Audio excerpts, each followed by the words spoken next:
So unit 2 consumers equilibrium and demand के अंदर हम लोग डिमांड का इंट्रोडक्शन ले चुके हैं कि डिमांड क्या होती है, किस चीज को हम डिमांड कहते हैं, उस डिमांड को अफेक्ट करने के कौन से फैक्टर्स होते हैं हमने वो भी पढ़ लिया कौन कौन। अब आज हम पढ़ते हैं कि ये लॉ ऑफ डिमांड किस तरीके से वर्क करता है और ये लॉ ऑफ डिमांड होता क्या है। जो फैक्टर्स अफेक्टिंग डिमांड का पहला पॉइंट पढ़ा था प्राइस ऑफ कमोडिटी इटसेल्फ, वही लॉ ऑफ डिमांड है। मैं यही कहूंगी, देखो डेफिनेशन क्या कहती है, ceteris paribus the price of a commodity is inversely related to the quantity demanded।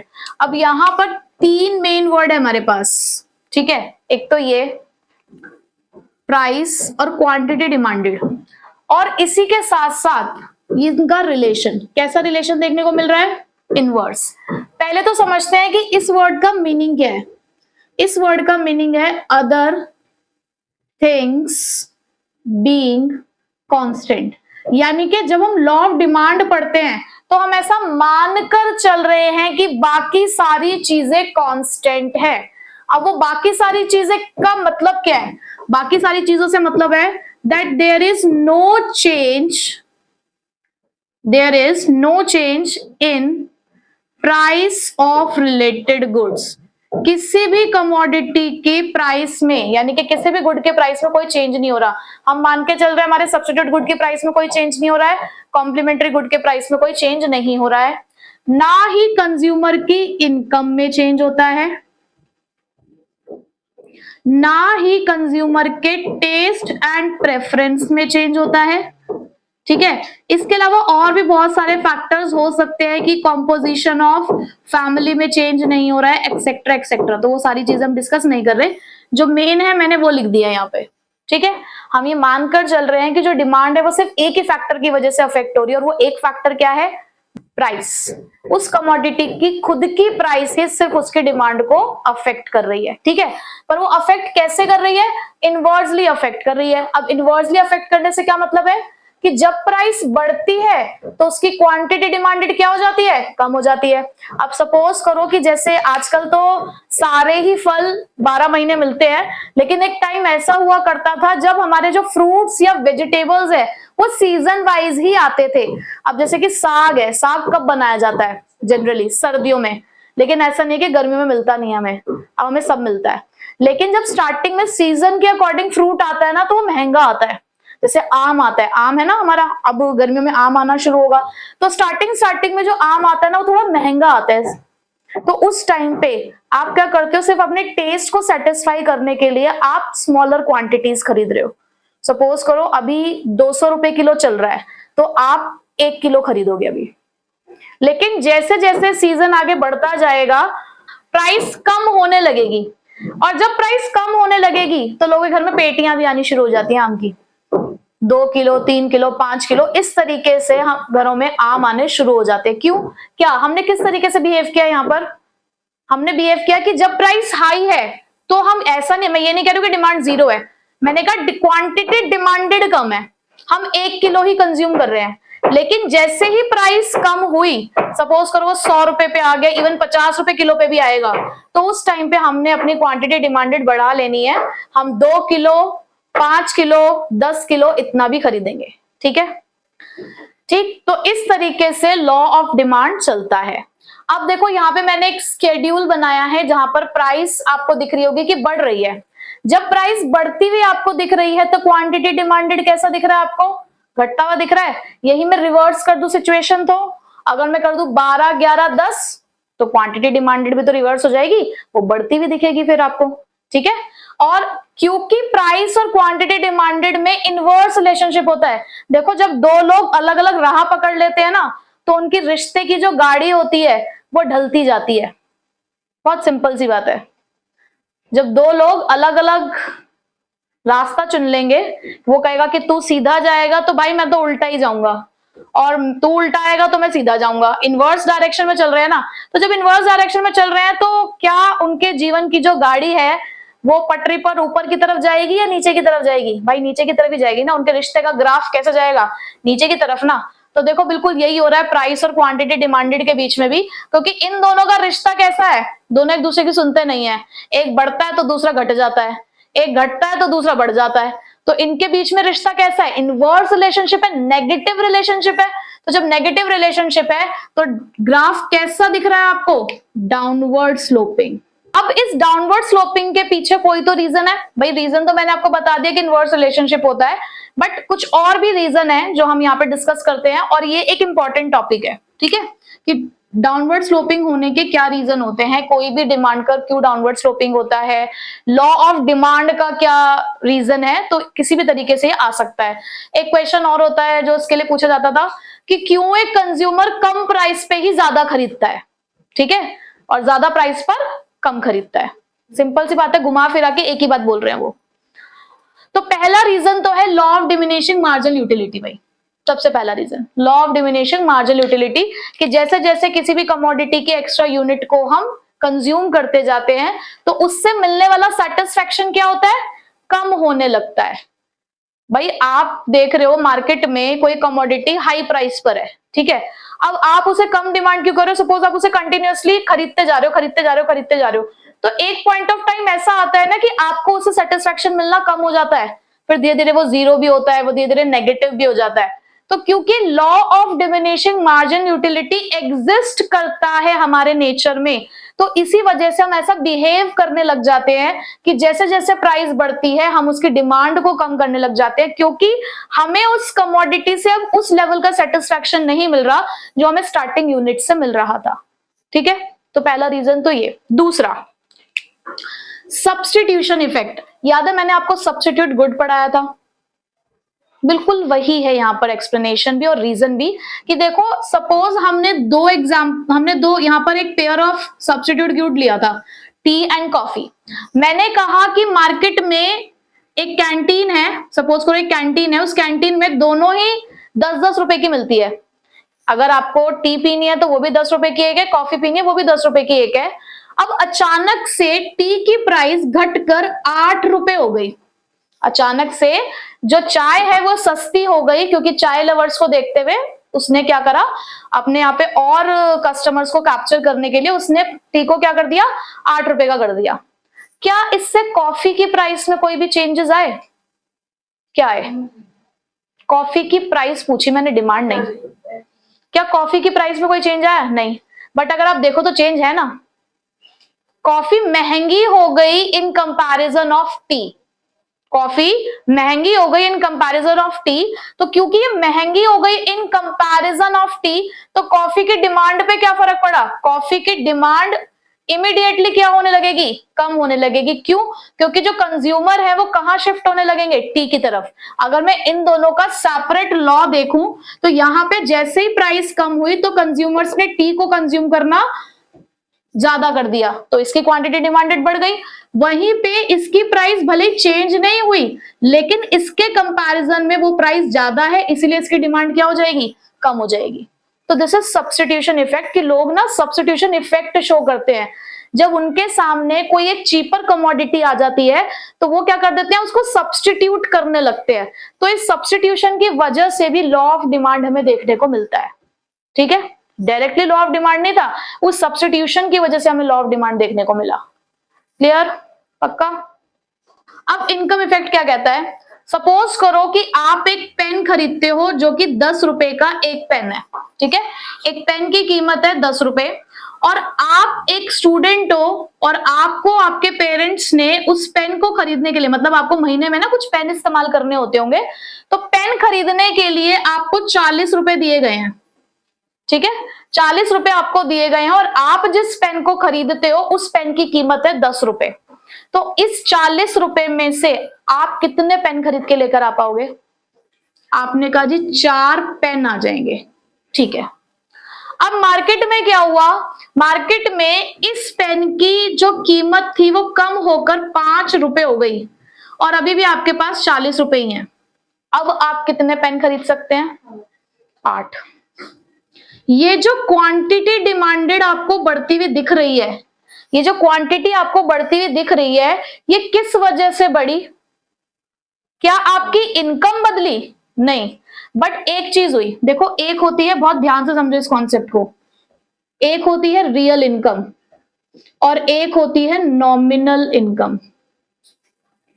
Real nominal income का मतलब है कि मैं 8 पेन इसलिए खरीद के ला पाई क्योंकि मुझे 80 रुपए मिल गए थे, पेन 10 रुपए का ही था, मुझे 80 रुपए मिले तो मैं 8 पेन खरीद के लेकर आ पाई, यानी कि 40 रुपए से इनकम मेरी बढ़कर क्या हो गई थी 80।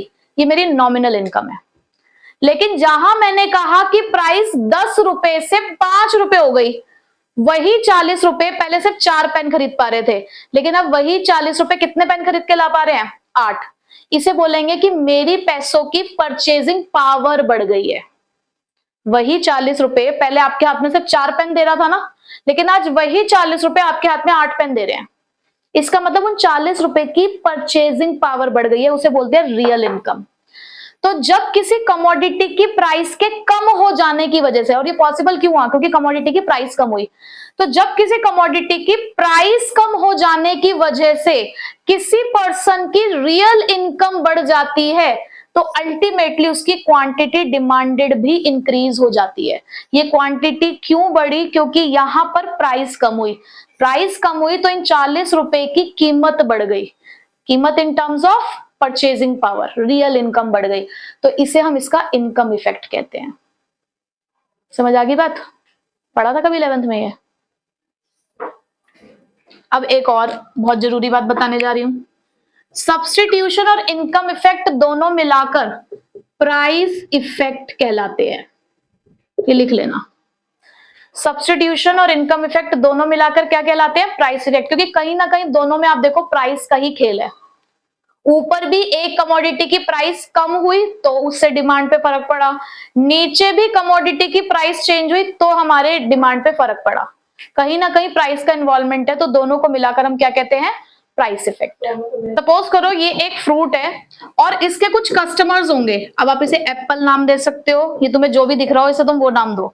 तो इस फ्रूट के मार्केट में कुछ कंज्यूमर्स हैं जो ऑलरेडी इसको, ये 50 रुपए किलो बिकता है मार्केट में, ठीक है, तो कुछ लोग ऑलरेडी इसे खरीद रहे होंगे, जो इसको खरीदना अफोर्ड कर सकते होंगे वो ऑलरेडी इसको खरीद रहे होंगे। अब मार्केट में इसकी प्राइस घटकर 30 रुपए हो गई, 30 रुपए का 1 किलो मिलना शुरू हो गया। जो लोग ऑलरेडी इसको खरीद रहे थे, हो सकता है वो अपनी क्वांटिटी को बढ़ा देंगे। भाई पहले 50 रुपए किलो था, जैसे मैंने अभी आपको आम का एग्जांपल दिया कि पहले 50 रुपए अगर किलो था तो पहले लोग लिमिटेड क्वांटिटी में खरीद रहे होंगे, बट जैसे 30 रुपए किलो हुआ तो लोगों ने अपनी जो पहले से ही खरीद रहे थे उन्होंने क्वांटिटी डिमांडेड बढ़ा दी होगी, क्योंकि अब सस्ता मिलने लग गया है।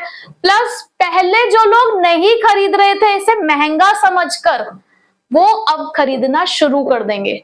यानी कि ओवरऑल अगर मैं मार्केट की सिचुएशन देखूं तो नंबर ऑफ कस्टमर्स नहीं बढ़ गए, जो पहले खरीद रहे थे उन्होंने अपनी क्वांटिटी बढ़ा दी, प्लस न्यू कस्टमर्स भी इसके लिए मार्केट में एंटर हो गए।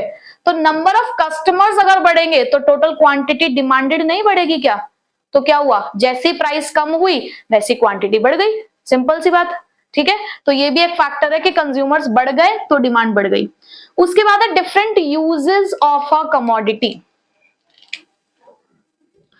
बहुत सारी कमोडिटीज ऐसी होती हैं जिनके बहुत सारे यूज होते हैं। इसमें हम परफेक्ट एग्जांपल ना मुझे मिल्क ही लगता है, क्योंकि दूध बहुत सारे पर्पसेस के लिए इस्तेमाल किया जाता है। आप नॉर्मल ड्रिंकिंग पर्पस के लिए भी यूज कर सकते हो, आप चाय पीने के लिए भी यूज कर सकते हो, कर्ड दही भी जमाई जा सकती है, उससे घी भी बनाया जा सकता है, मिठाइयां भी बनाई जा सकती है, जिनके घर में बच्चे होते हैं वो भी इसको कंज्यूम करते हैं। तो बहुत सारे यूजेस हैं।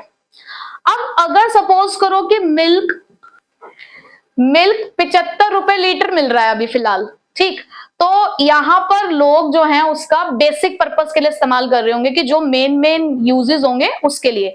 लेकिन अगर मैं कहूं कल को यही दूध 40 रुपए लीटर मिलना शुरू हो गया तो लोग इसका इस्तेमाल बढ़ा देंगे, धड़ल्ले से लस्सी पियेंगे, ठीक है, मिठाइयां भी बनाएंगे। तो यहाँ पर इस 40 रुपए लीटर में लोग अपने यूजेस बढ़ा देंगे, और यूजेस बढ़ाने का मतलब क्या है? क्वांटिटी डिमांडेड का बढ़ जाना सीधे सीधे। तो ये भी क्यों हुआ? क्योंकि प्राइस कम हुई। तो बस ये हमारे कुछ फैक्टर्स हैं जो इस चीज को बताते हैं कि क्यों डिमांड कर्व हमारा कैसा होता है? डाउनवर्ड स्लोपिंग, ठीक है। कॉन्सेप्ट तो ये कंप्लीट हो गया। बस 2-3 छोटी छोटी बातें मैं और बताना चाहूंगी। इसमें ना कुछ 3-4 डेफिनेशन है। Market demand curve, individual demand curve, market demand schedule, individual demand schedule, individual demand curve, market demand curve, मतलब इस तरीके से छोटे छोटे डेफिनेशंस हैं, तो यहीं से समझ लो। एक इंडिविजुअल डिमांड कर्व क्या होता है? जब हम सिर्फ एक सिंगल कंज्यूमर की डिफरेंट क्वांटिटीज दिखा रहे हैं एट डिफरेंट प्राइसेस, तो वो इंडिविजुअल डिमांड कर्व है। The graphical representation of demand schedule is known as demand curve.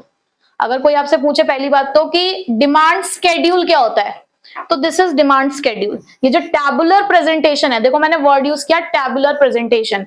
Schedule एक टैबुलर प्रेजेंटेशन होता है, और ये जो आपने कर्व बनाया है ये ग्राफिकल प्रेजेंटेशन है। तो ये वर्ड्स आपको ध्यान रखने हैं कि कर्व के लिए वर्ड क्या यूज होगा, ग्राफिकल प्रेजेंटेशन, और शेड्यूल के लिए टेबुलर प्रेजेंटेशन। ठीक, अगर सिर्फ एक इंडिविजुअल की दे रखी है तो वो इंडिविजुअल डिमांड शेड्यूल है, और या फिर इंडिविजुअल डिमांड कर्व है। अगर मार्केट में अलग अलग कंज्यूमर्स का शेड्यूल आपको दे रखा है कि प्राइस तो यही रहेगी बट अलग अलग डिमांड दे रखे, demand of consumer A, demand of consumer B, demand of consumer C, तो वो मार्केट डिमांड शेड्यूल कहलाएगा। और उसी शेड्यूल से अगर आप एक कर्व बनाते हो तो वो मार्केट डिमांड कर्व कहलाएगा। And one more thing, market demand curve is the horizontal summation of individual demand curve. ये बात चाहे आप लिख लो, market demand curve is the horizontal summation of individual demand curve. ठीक है, जब हॉरिजॉन्टली आप उन सभी चीजों को सम अप करते हो तो आपको जो डिमांड कर्व मिलेगा वो क्या कहलाता है, मार्केट डिमांड कर्व। ठीक है, तो छोटे छोटे डेफिनेशंस हमने इसी के अंदर कवर अप कर लिए हैं। ठीक, इसमें आज एक इंपॉर्टेंट टॉपिक हम कर रहे हैं which is change in demand and change in quantity demanded. हम यहाँ पे डिमांड को ना दो अलग अलग पहलू से देख रहे हैं। एक तो इसका जो नजरिया है वो ये कि डिमांड चेंज होती है सिर्फ प्राइस की वजह से, और एक हम देख रहे हैं कि डिमांड चेंज हो रही है कुछ अदर फैक्टर्स की वजह से। तो उससे क्या फर्क पड़ता है, क्या वो उसके अदर कैटेगरीज निकल कर आती है, वो हम इसके अंदर पढ़ेंगे। तो सबसे पहले अगर मैं चेंज इन डिमांड की बात करूं तो चेंज इन डिमांड का मतलब क्या है कि जहां पर आपकी डिमांड चेंज होती है, अब डिमांड क्या हो रही है, चेंज, यानी कि डिमांड बदल रही है due to change in factors other than price, यानी कि प्राइस में चेंज होने की वजह से नहीं, उसके अलावा जो फैक्टर्स है अगर उनकी वजह से प्राइस, उनकी वजह से अगर डिमांड चेंज होती है तो उसे चेंज इन डिमांड कहते हैं सिर्फ। और जब हम यहाँ पे चेंज की बात करते हैं ना तो यहाँ पे चेंज है सिर्फ शिफ्ट। शिफ्ट मतलब कि यहाँ पर हम डिमांड को बढ़ा रहे हैं, घटा रहे हैं। किस लिए बढ़ा या घटा रहे हैं, इन अदर देन प्राइस के फैक्टर्स की वजह से। अब वो अदर देन प्राइस वाले फैक्टर्स क्या हो सकते हैं, इनकम ऑफ कंज्यूमर, किसी कंज्यूमर की इनकम हो सकती है, प्राइस ऑफ रिलेटेड गुड, कोई दूसरा गुड है जो हमारे गुड की डिमांड को चेंज कर रहा है, जैसे कि सब्स्टिट्यूट गुड की वजह से। टी और कॉफी का हमने एग्जांपल लिया था कि टी की अगर प्राइस बढ़ जाएगी तो उससे कॉफी की डिमांड पर क्या फर्क पड़ेगा, कॉफी की डिमांड भी बढ़ जाएगी। उसके अलावा टेस्ट एंड प्रेफरेंस, हमारा खुद का टेस्ट और प्रेफरेंस भी हमारी डिमांड को चेंज करता है। तो यहाँ पर कमोडिटी की खुद की प्राइस के बारे में बात नहीं हो रही है, उसकी प्राइस के अलावा जो अदर फैक्टर्स हैं यहाँ पर उनके बारे में बात हो रही है। उसके बाद टाइप्स, अब यहाँ पर जब हम डिमांड को चेंज के बारे में बात करें तो हम कहेंगे कि यहाँ हमारी डिमांड डिक्रीज हो रही है या इंक्रीज हो रही है, और उसका ग्राफिकल नेम क्या होता है, शिफ्ट इन डिमांड कर्व। हमारा जो डिमांड कर्व है वो या तो राइटवर्ड शिफ्ट करेगा या लेफ्टवर्ड शिफ्ट करेगा। ठीक है, अभी वो देखते हैं कि कैसे, डायग्राम आपको एक साथ बताऊंगी। अब यहां आ जाओ चेंज इन क्वांटिटी डिमांडेड पे। देखो यहां पर हम कह रहे हैं डिमांड चेंज हो रही है, यहां हम कह रहे हैं उसकी क्वांटिटी चेंज हो रही है। और क्वांटिटी क्यों चेंज हो रही है, उस कमोडिटी की खुद की प्राइस की वजह से। यानी कि यहां हम कह रहे हैं when demand changes due to price of the commodity, उसी कमोडिटी की खुद की प्राइस की वजह से डिमांड चेंज हो रही है। तो रीजन क्या है यहाँ पे डिमांड चेंज होने का, प्राइस का बढ़ना या प्राइस का घटना। ठीक है, यहां पर हम नाम लेंगे इनके expansion, extension, contraction of demand. Expansion बोलो, एक्सटेंशन बोलो, बात एक ही है, एक्सपेंशन ऑफ डिमांड या कॉन्ट्रैक्शन ऑफ डिमांड। इसका ग्राफिकल नेम क्या होता है, movement along a demand curve. यानी कि एक ही डिमांड कर्व पे हम मूवमेंट शो करेंगे, और ये मूवमेंट कौन कौन से हो सकते हैं, ये अपवर्ड मूवमेंट भी हो सकता है और डाउनवर्ड मूवमेंट भी हो सकता है। ठीक है, अब जरा डायग्राम को समझते हैं। देखो यहां मैंने कहा कि डिमांड जो है हमारी शिफ्ट होती है और प्राइस चेंज नहीं होती। इसका मतलब यहां पर एक फैक्टर कांस्टेंट है, यहां पर प्राइस कांस्टेंट है। मैंने कहा जब इसी प्राइस पर हम यहां थे ओरिजिनली, ये ओरिजिनल प्राइस और ओरिजिनल क्वांटिटी है, इसी प्राइस पे जब मेरी डिमांड बढ़ गई, ये देखो बढ़ गई डिमांड, तो क्या हो गई, देखो यहाँ पे Q1, प्राइस सेम है लेकिन क्वांटिटी बढ़ गई है, तो इसका मतलब डिमांड बढ़ गई, डिमांड इंक्रीज हो गई, तो इसको बोलोगे आप इंक्रीज इन डिमांड, या ये कौन सी शिफ्ट कहलाएगी, राइटवर्ड शिफ्ट। ठीक है, इसी तरीके से अगर मैं इसी प्राइस पे देखूं तो इस वाले डिमांड कर्व को भी तो इंटरसेक्ट कर रहा है ये, यहां तो लेकिन हमारी डिमांड क्या हो रही है, कम हो रही है, यानी कि प्राइस सेम है लेकिन डिमांड कम हो गई। क्यों कम हुई होगी, किसी अदर फैक्टर की वजह से कम हुई होगी। तो यहां जो आपका डिमांड कर्व शिफ्ट हुआ है अंदर की तरफ, ये कहलाएगा आपका डिक्रीज इन डिमांड, या जिसे आप क्या कहोगे, लेफ्टवर्ड शिफ्ट। ठीक है, समझ गए, यानी कि जब डिमांड इंक्रीज होती है तो वो क्या कहलाती है, राइटवर्ड शिफ्ट, और जब डिमांड डिक्रीज होती है तो क्या कहलाती है, लेफ्टवर्ड शिफ्ट। इंक्रीज में राइटवर्ड और डिक्रीज में लेफ्टवर्ड। ठीक है, शिफ्टिंग हो रही है, लेकिन ये ध्यान रखना है। अब अगर मैं चेंज इन क्वांटिटी डिमांडेड की बात करूं तो यहाँ पे प्राइस हमारा वो फैक्टर है जो डिमांड को बदलेगा, तो यानी कि यहाँ पर प्राइस कांस्टेंट नहीं रहेगी, यहाँ पे प्राइस चेंज होगी। तो पहले मैंने यहाँ पर एक प्राइस मान ली है, ये रही, ये ओरिजिनल प्राइस ओरिजिनल क्वांटिटी फिलहाल। मैंने कहा प्राइस बढ़ गई, प्राइस बढ़कर P1 हो गई। जब प्राइस बढ़कर P1 हुई तो ये देखो जरा डिमांड कम हो गई आपकी। जैसे आपने प्राइस बढ़ाई, आपने अपने डिमांड कर्व के साथ इसको इंटरसेक्ट किया तो ये क्या आया, डिमांड कर्व पे जाकर अगर आपने इसको किया तो उसके बाद यहाँ पे क्या आई, Q1 हो गया, यानी कि डिमांड क्या हो चुकी है आपकी, कम हो गई है, प्राइस बढ़ते डिमांड कम हो गई।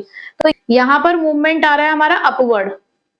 ठीक है, कैसा मूवमेंट शो हो रहा है, यहाँ पर अपवर्ड मूवमेंट शो हो रहा है, और इस अपवर्ड मूवमेंट को ही हम क्या बोलते हैं, कॉन्ट्रैक्शन ऑफ डिमांड। ठीक है, कॉन्ट्रैक्शन का मतलब क्या होता है, कॉन्ट्रैक्ट ऐसे होता है, एक्सपेंड ऐसे होता है, ये ध्यान रखना हमेशा। तो एक्सपेंशन का मतलब होता है बढ़ना, कॉन्ट्रैक्शन का मतलब होता है कम होना। अब उसके बाद मैंने प्राइस को कम किया, जब मैंने प्राइस को कम किया, अब मैंने यहाँ पर डिमांड कर्व के साथ इसको बनाया, तो देखो यहाँ आपकी डिमांड बढ़ चुकी है। जब आपने प्राइस को कम किया तो डिमांड इंक्रीज हो गई, और इंक्रीज होते ही आपको कौन सा मूवमेंट दिख रहा है, यहाँ पे, यहाँ मूवमेंट आ रहा है आपका डाउनवर्ड, और डाउनवर्ड मूवमेंट क्या कहलाता है, एक्सपेंशन ऑफ डिमांड। ठीक है, मूवमेंट शो करने आपको, अपवर्ड मूवमेंट है तो कॉन्ट्रैक्शन ऑफ डिमांड है, क्यों, क्योंकि डिमांड कम हो रही है, और अगर आपने प्राइस कम करी तो डिमांड बढ़ गई, डाउनवर्ड मूवमेंट है वो तो क्या है, एक्सपेंशन ऑफ डिमांड। ठीक है, डायग्राम्स क्लियर। अब देखो अगली चीज आपको जो इसके अंदर समझनी है वो क्या, कि इंक्रीज और एक्सपेंशन क्या होता है। मुझे नहीं लगता कि इसको समझाने के बाद अलग से तो समझाने की जरूरत है। भाई इंक्रीज का मतलब क्या है, कि when your demand increases due to change in factor other than price. Demand increase होने के रीजन क्या हो सकते हैं, rise in price of substitute goods, क्योंकि डायरेक्ट रिलेशनशिप होता है सब्स्टिट्यूट गुड्स के बीच में। टी की प्राइस बढ़ती है तो कॉफी की डिमांड बढ़ जाती है। Fall in price of complementary goods, अगर पेट्रोल की प्राइस कम हो गई तो कार की डिमांड बढ़ जाएगी। Rise in income of the consumer in case of normal good, favourable taste of a consumer, increase के ही हो गए, इसके अपोजिट किसके हो जाएंगे, डिक्रीज के। ठीक है, ग्राफिकल नेम आप इसका क्या लिखेंगे, rightward shift of demand curve. ठीक है, और डायग्राम सिर्फ राइटवर्ड वाला बनेगा। बस ऐसे आपको एक्सपेंशन, कॉन्ट्रैक्शन और डिक्रीज इन डिमांड करने हैं।